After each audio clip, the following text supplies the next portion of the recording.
네, 우리 실험했던 내용들에 대해서 간단하게 요점을 설명하고 그런 후에 실험 보고서를 다시 받도록 하겠습니다.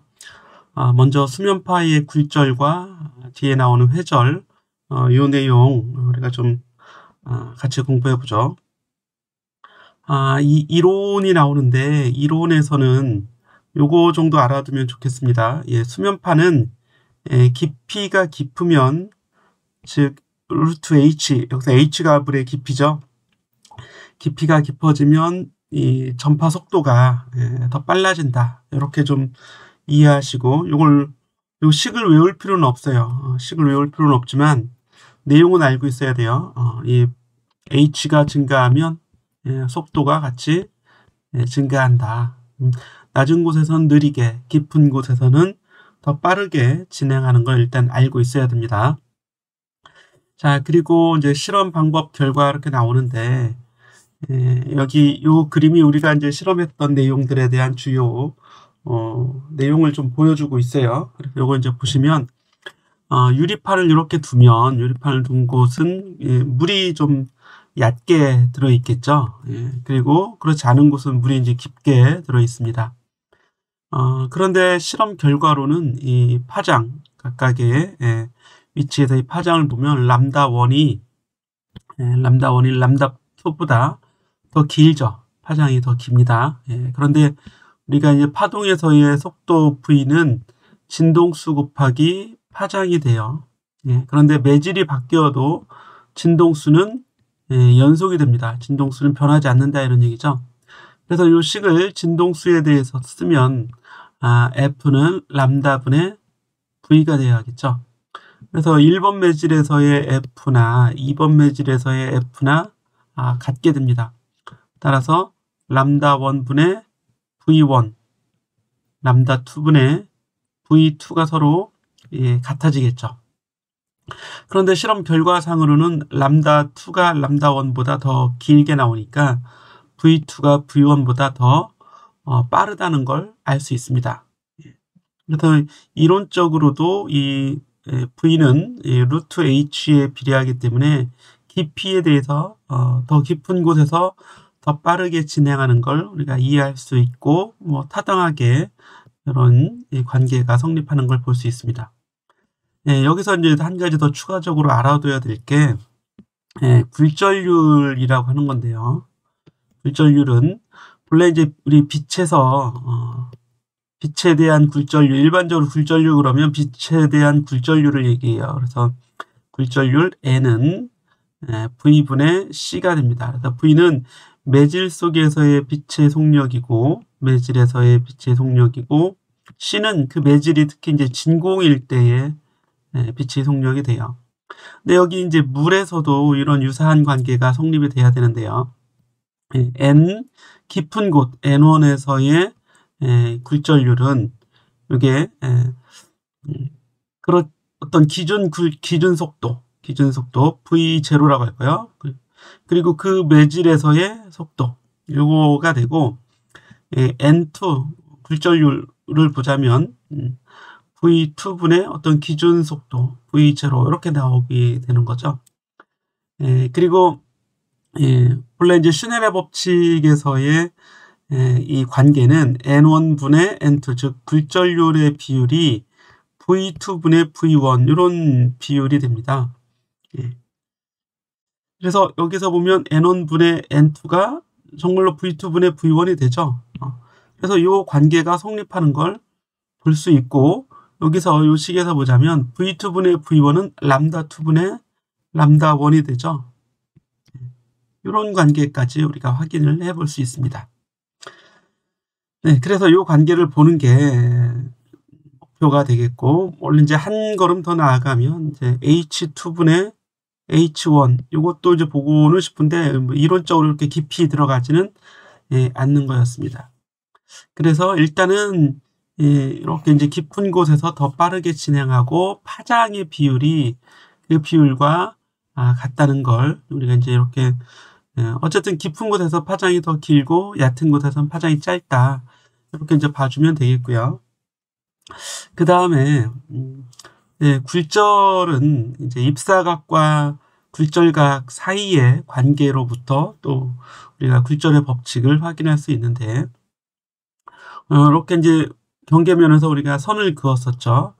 그래서 이쪽에서 진동자가 진동하면서 만들어내는 수면파가 이렇게 이제 진행하게 됩니다. 그래서 진행 방향, 이렇게 이제 수직선을 그어서 진행 방향이 이렇게 결정이 되죠. 왼쪽에서 요 화살표와 같습니다. 예. 그리고 안쪽으로 들어가는 파면에 수직선을 그으면 이렇게 수직선이 그어지겠죠. 이렇게, 그렇죠? 예. 그리고 경계면에서의 수직선을 그어야 돼요. 경계면에서 그런 수직선을 이렇게 긋습니다. 이게 이제 왼쪽에 경계면에서의 수직선이 이렇게 요 선으로 주어진 거죠. 예. 그리고 이 입사파가 이 법선 수직선과 이루는 각도를 I라고 둔 거고, 이 굴절돼서 나가는 파면이 이 수직선과 이루는 각을 우리가 R이라고 한 겁니다. 네, 그래서 이 관계가 이제 굴절 법칙에서 보자면, 원래 이제 N1분의 N2, 그래서 NI분의 NR이라고 할까요? 네. 이쪽이 I번 매질, 그리고 즉 얕은 깊은 곳이죠. 깊은 곳의 매질을 I라고 하고, 유리판이 있어서 얕은 곳은 우리가 R이라고 하자면 매질을 아예 R이라고 하겠습니다. 각도도 이렇게 보고요. 그럼 요거는 바로 사인 세타 R분의 사인 세타 I가 되는 이런 식이 이제 굴절 법칙인데, 앞에서 봤을 때 우리가 N분의 N은 VR분의 VI가 됐었죠. 바로 앞에. 예. 그리고 요거는 람다의 비율로 나오게 되는 걸 알 수 있습니다. 람다 R분의 람다 I가 되죠. 바로 앞으로 다시 돌아가 볼까요? 예, 바로 요 식이었죠. 여기서 V에 대한 비율이 람다에 대한 비율이 되잖아요. 그래서 다시 이런 식이 나오게 되는 겁니다. V에 대한 식이 람다에 대한 식이 되고, 이게 바로 굴절률의 식이었고요. 슈넬의 굴절 법칙에 의하면 역시 사인 세타 이거 값으로도 이 비율로도 나타나게 되는 겁니다. 그래서 여러분들이 이제 세타 I를 측정하고 세타 R 측정했죠. 이걸 그냥 우리가 사인 R 이렇게도 이제 볼 수 있어요. 사인 I, 그죠? 앞에서는 각을 I의 세타 R이 아니라 그냥 R, I로 표현했으니까. 그래서 앞에서 본 우리가 이제 측정한 요 값하고 요것이 제대로 성립하는지를 확인을 해야 되는 겁니다. 그래서 30도보다 작은 각, 또는 아예 작은 각, 또는 아예 큰 각, 작은 각, 큰 각 두 개의 실험을 했죠. 요 R하고 I를 한 번만 실험한 게 아니라 두 번 실험을 했습니다. 그래서 요 법칙이 성립하는지를 요 표에 가보면 여기에 있잖아요. 요게 바로 우리가 앞에서 구한 람다 R분의 람다 I, 즉 I는 깊은 곳이니까 람다 1, 람다 2. 그렇죠. 요거나 마찬가지죠. 요게 성립하는지를 우리가 봐야 됩니다. 요게 이렇게 되는지, 얘와 같은지를. 이게 이제 유사하게 나오면 실험이 잘 된 거라고 할 수 있고, 이 값이 너무 차이가 난다 그러면 실험이 좀 어딘가 잘못됐거나 또는 오차가 많은 그런 실험 결과가 되는 거죠. 그리고 어쨌든 이제 좀 작은 각, 큰 각 두 개를 실험했을 텐데, 이 값도 이제 거의 유사하게 나와줘야 됩니다. 자, 그랬습니다. 이렇게 해주시면 되고, 그래프는 뭐 그리지 않아도 되겠어요. 그래프는 생략. 왜냐하면 데이터가 이렇게 많으면 그래프가에서 점이 여러 개 나올 테니까 뭔가 좀 경향성을 볼 수 있는데, 우리가 이제 두 개만 실험을 했기 때문에 그래프 가지고 뭔가 해석하기는 좀 불가능할 것 같습니다. 자, 이렇게 해서 이제 넘어가 주시고, 그 다음에 이제 회절이 나오죠. 수면파의 회절은 좁은 틈을 지나서 파면이 어떻게 진행하는지를 살펴본 요 가운데 B번 실험만 우리는 진행을 했습니다. 그리고 이걸 사진으로 찍으면 이런 형태로 나오게 되는 거죠. 그래서 여기 좁은 틈을 지났을 때, 여기가 이제 좁은 틈인데, 이건 지금 좀 상대적으로 넓은 틈 같이 보이죠? 우리는 이 틈을 좁게 넓게 2번 실험을 해봤습니다. 그래서 요거를 좀 제가 그려보면, 이거는 뭐 답을 알려주는 거나 뭐 관계없는 같은데, 장애물을 지나는 게 아니라 이렇게 이제 파동을 주잖아요. 파동을 주면 여기 이렇게 와서, 이게 좁을 때는 파가 이렇게 퍼져나갑니다. 이렇게, 그렇죠? 둥그런 파동으로 이렇게 퍼져나가죠. 예. 이런 식으로 해서 퍼져나가는 각도 좀 되게 커요. 그죠? 각이 크고 또 둥글게 퍼져나가요. 그런데 좀 넓은 면을 지나가면 어떻게 되냐면, 넓은 슬릿이죠. 이렇게 이제 넓은 슬릿을 지나면, 별로 퍼지지도 않을 뿐더러, 이렇게, 그죠? 별로 퍼지지도 않을 뿐더러, 이 면이 구면도 아니죠. 여기서 끝에서는 겨우 구면이 되지만, 이렇게 구면이 되지만, 거의 직선으로 이렇게 퍼져나갑니다. 자, 앞에서 봤던 그림처럼, 네, 이렇게. 요 영역 정도는 좀, 구면, 요 경계선이, 파면이 구면 같아 보이지만 대부분은 뭐예요? 직선으로 퍼져나간다, 이런 얘기입니다. 그림 바로 요 그림처럼, 10번 그림처럼, 예. 요 그림처럼 그렇게 되는 거죠. 여기는 직선. 여기서는 좀 퍼져나가요. 여기서는. 그렇죠? 이렇게. 예. 그래서 이런 걸 여러분들이 좀, 참고 서적도 보시면서, 물리책을 보면서, 회절의 의미, 그리고 어떤 현상인지, 그리고 좁은 슬릿, 넓은 슬릿의 비교, 슬릿의 폭이라고 합니다. 슬릿 폭에 대한 결과 비교, 폭에 따른 결과 비교. 결과는 이제 파면이 어떤 차이가 있는지를 우리가 좀 확인해 주면 좋겠어요. 자, 요런 실험이에요. 요런 실험. 예. 자, 그리고 이제 파장을 좀 변화시키면서, 여기는 뒤에 가면 이런 얘기죠. 예.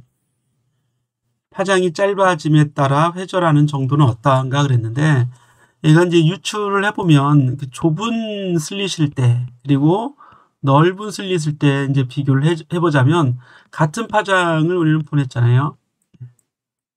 이 슬릿이 넓다는 얘기는 반대로 이야기하면 파장이 상대적으로 짧은 파장이란 얘기예요. 짧은 파장. 뭐에 비해서? 슬릿의 비해서. 슬릿 폭에 비해. 네. 폭에 비해 짧은 파장. 여기는 긴 파장이죠.